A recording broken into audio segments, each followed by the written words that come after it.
Do you wing your competition day fueling and then expect to feel your best, but then mid-comp, you end up crashing and feeling like absolute crap? And then on comp day, you grab whatever is handy. For breakfast, you might be having bacon and eggs or a bagel, and then you grab an unfamiliar, a new energy bar that you just want to try out 15 minutes before it's go time. And then halfway through your comp, your legs feel like concrete, you're really trying to get through the last half of your competition, but you're not feeling the best. Or your stomach starts to rumble, you get these weird stomach cramps, and then all of a sudden you're running to the bathroom with diarrhea. Now, this is the moment that you realize that you might have made a crucial mistake in not having a proper nutrition plan to help you fuel on your comp day. Before I get into it, please don't forget to like this video and hit the subscribe button so you don't miss out on any of my future videos to help you level up your performance. Firstly, let me say this, you're not alone. A lot of athletes suffer from dips in energy and gut distress at the worst of times. But the main reason we're here is it's one thing to be a little bit tired during training, but it's a whole other thing to experience a mid-competition energy crash, which is derailing months and months of your hard work. Experiencing a drop in blood sugar levels or that wave of digestive discomfort can sabotage your performance, leaving you feeling frustrated, low in confidence, and a comp day that doesn't reflect your true abilities. No one wants to look back and think, oh, if only I ate one small thing that was different, or if I planned a little bit further ahead of time, this might not have happened. But yet it happens all the time. Athletes often underestimate how important it is to have a well-planned nutrition strategy for your competition prep, as well as one that you have actually trialed in your training. Your body depends on stored glycogen within your muscle and your liver, plus a steady influx of carbohydrates to make sure your blood glucose levels are stable.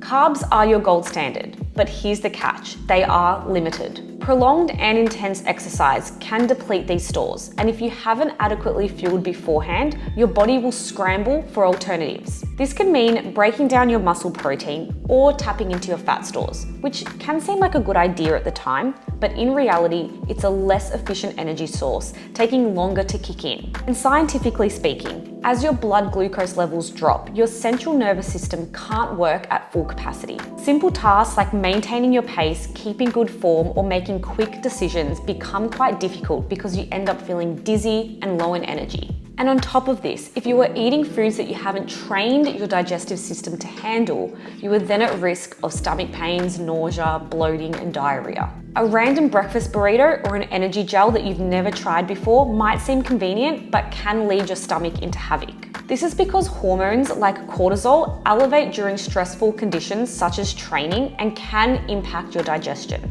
Your blood flow is also directed away from your stomach and to your working tissues like your muscles, which can stop your stomach from absorbing nutrients efficiently. It's helpful to think of your stomach like a muscle.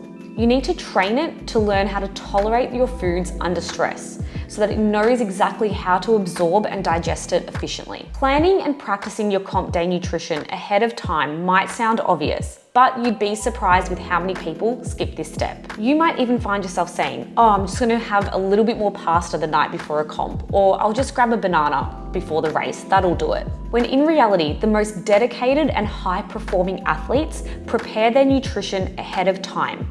They mimic their race days or their competition days in training and follow a nutrition plan so they're left 100% confident that it's going to work for them on the actual day. So here are a few tips that you can use when you start to plan out your comp day nutrition. It's not only about the total amount of carbohydrates, the timing matters too. Eating your pre-competition meal about 2 to 4 hours in advance gives your body enough time to absorb and digest properly. Start with something as simple as choosing medium to low GI carbohydrates, having about 1 to 4 grams of carbs per kilo of body weight within that 2 to 4 hours before the comp. 1 to 4 grams is a wide range, and this is why training your gut before the comp is important to figure out which amount works best for you. You might find that you feel your best at the upper end, or no matter how often you try that plan, it still feels like too much food and the lower range is more perfect for you. Once the comp is closer, around 1 to 2 hours before, aim to have 0.5 to 1 gram of carbohydrates per kilo of body weight.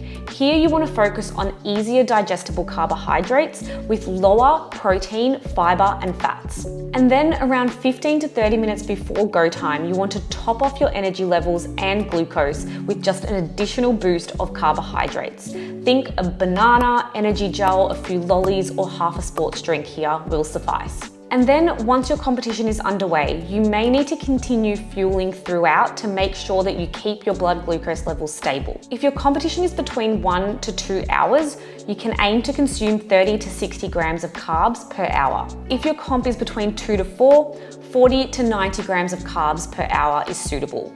And then upwards of 4 hours or more, you can have anything up to 110 grams per hour. Again, the ranges are quite large, so it's important to try all these things out so that you figure out what is a perfect amount of carbohydrates for your energy levels and intensity of competition. You can use these amounts as a way to fuel frequently. Every 30 to 45 minutes is usually a good baseline to make sure you're getting in a steady amount of glucose throughout the whole competition. Think of your body like a car. You don't want to wait until your petrol is completely empty and there's nothing left. You can't go anywhere. It's the same as your body. You want to top off your body with regular carbohydrates so that you keep moving forward. Throughout your competition, again, you want to try and have easily digestible carbohydrates because these types of foods are less likely to upset your stomach. So things like bananas, dates, lollies, energy gels, dried fruits, and sports drinks are perfect. Now that you know exactly what to do, here is what not to do. These are the common mistakes that I see athletes making, even when they have a structure in place. One big error is overloading on fiber, fats, and protein just before your competition. Yes, fiber is great for gut health, fats are super important for hormones and joints, and protein, well, of course we know protein is helpful for training. But on competition day, it can hinder your ability to digest these foods efficiently. And this is just because these foods are harder to digest. They sit in your stomach for longer, which can cause an uncomfortable pain, bloating, cramping, etc. that can then lead you to not absorbing the nutrients that you need for energy on the day. Another frequent mistake that I've said a lot through this video is having a plan that theoretically should work well, but actually never practicing it in training. You actually have no idea how your body is going to respond to the foods. You could get really lucky, or you could have a stomach that's super rebellious and you're off the toilet with runner's gut. So again, it's best to gradually introduce any new products throughout training. Plan your competition fueling, practice it in intense sessions, and make sure you're heading into your comp feeling 100% prepared and confident that nothing is going to go wrong. Drinking too little water can of course lead to dehydration, but it can also reduce your ability to absorb your nutrients like your carbohydrates so that you can utilize it as energy. And the flip side to this is drinking too much plain water with not enough or no electrolytes. This can cause your sodium levels in your blood to dilute, which can lead to confusion, nausea, and worse. Figuring out the right fluid to electrolyte balance is essential. You can use your training sessions to figure out what your sweat rate is per hour and also make sure that you're not dropping more than 2% of your body weight in sweat after a training session. This can be a really good indication of how much fluid you require and if you are at risk of dehydration. Post-training and post-competition nutrition is crucial for recovery, which feeds back into your overall training cycle. Straight after your competition, your muscles are more sensitive to insulin, which means they pull your glucose and carbohydrates from your blood to recover your muscles at a faster rate.